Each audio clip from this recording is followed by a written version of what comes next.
Assalamualaikum warahmatullahi wabarakatuh.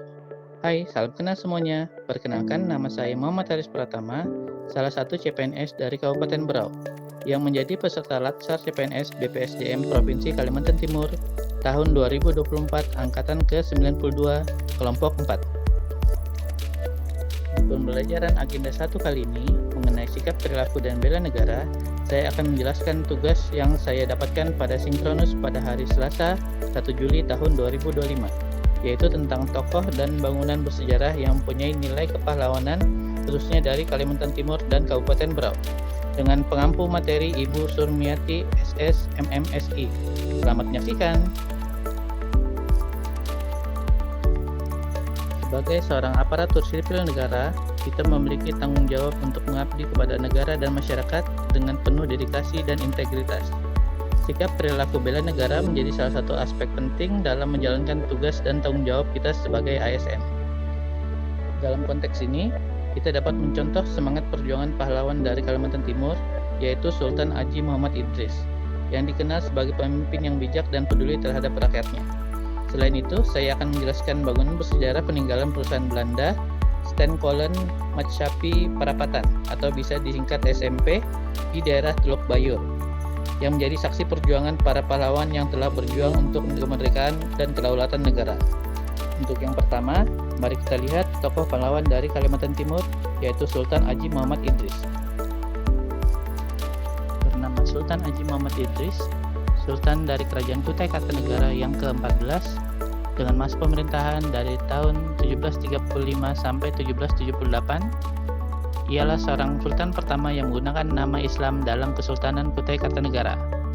Perannya ialah memimpin perlawanan terhadap VOC atau penjajah Belanda dan gugur dalam pertempuran melawan VOC di Wajo, Sulawesi Selatan.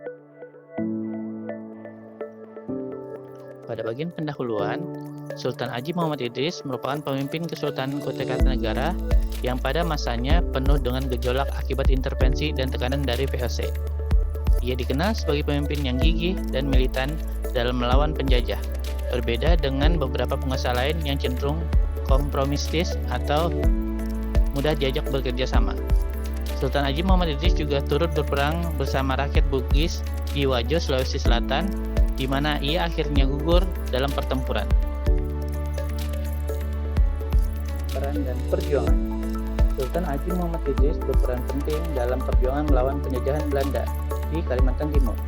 Beliau memimpin perlawanan rakyat Kutai terhadap Belanda dan berusaha mempertahankan kedaulatan wilayahnya.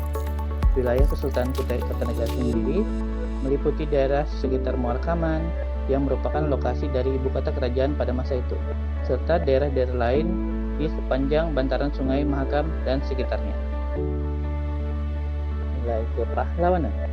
Sultan Haji Muhammad Idris sendiri memiliki nilai kepahlawanan yang tinggi, termasuk keberanian, kebijaksanaan, dan kesetiakawanan.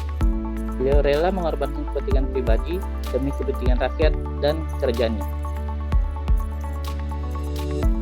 Warisan dan pengaruh. Sultan Haji Muhammad Idris meninggalkan warisan yang berharga bagi rakyat Kalimantan Timur dan Indonesia. Beliau menjadi contoh bagi generasi muda tentang pentingnya mempertahankan kedaulatan dan kebudayaan. Atas dasar jasanya inilah, beliau diberi gelar pahlawan nasional berdasarkan keputusan Presiden nomor 109 dan 110 TK/2021. Pada bagian kedua, ialah bangunan bersejarah peninggalan kolonial Belanda yang bernama Steenkolen Matschappij Perapatan, atau dalam bahasa Inggrisnya Perapatan Coal Company. Ialah perusahaan pertambangan batu bara yang didirikan pada tahun 1912 yang berlokasi di Teluk Bayur, Berau, Kalimantan Timur, yang menjadi awal mula masuknya pendatang kolonial Belanda ke Teluk Bayur. Nama lainnya ialah Lapangan Steenkolen. Pada bagian pendahuluan, Belanda masuk ke Kabupaten Berau dan membuka pertambangan batu bara pada awal abad ke-20, khususnya setelah tahun 1912. Mereka mendirikan perusahaan bernama NV SMP atau Steenkolen Matschappij Perapatan untuk mengelola tambang di Teluk Bayur. Sebelumnya, sudah ada permintaan batu bara dari asisten Residen Samarinda kepada Sultan Gunung Tabur pada tahun 1875. Pusat pemerintahan pada masa itu berada di Sungai Lati, yang kini menjadi lokasi pertambangan PT Brokol. Perlawanan buruh. Perlawanan buruh di Teluk Bayur dipimpin oleh Sarekat Islam yang menuntut adanya perbaikan kondisi kerja serta gaji yang lebih baik untuk para pekerjanya.